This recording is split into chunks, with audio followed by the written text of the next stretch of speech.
অনেকেই তুরুল খেতে চায় না, তো আমি আজকে এই তুরুল আলু দিয়ে একটা রেসিপি বানাবো। তো তুরুলটা আমার কাটা হয়ে গেছে, আলুগুলোকে আমি এভাবে কেটে নিয়েছি।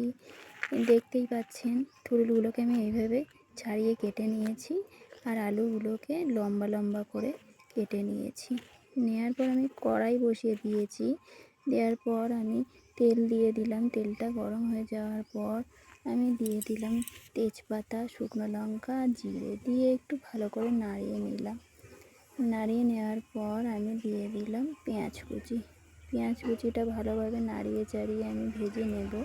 তারপরে দিয়ে দেব রসুন বাটা, তারপরে দিয়ে দেব আদা বাটা, জিরে বাটা, লবণ স্বাদ অনুযায়ী, হলুদ গুঁড়ো, লঙ্কা গুঁড়ো দিয়ে একটু জল দিয়ে আবার একটু নাড়িয়ে চাড়িয়ে নেব।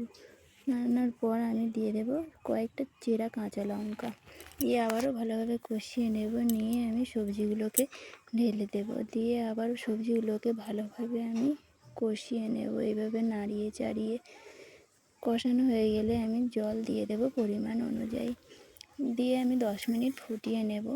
নিয়ে আমি নামিয়ে নেব।